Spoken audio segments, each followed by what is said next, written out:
Урсгалын дээр хэрхэн Chrome-ийн эхний нүрийг усан сайтаараа солих вэ? Зааж өгье. Chrome руу оръё.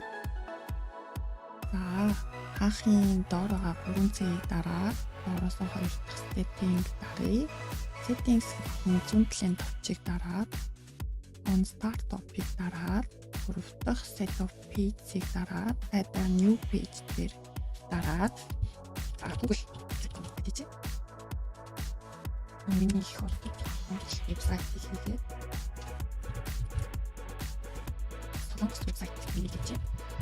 За ингээд энэ гурав дээр байнга нээж өгөөрөө гэж тохиргоо ичлээ.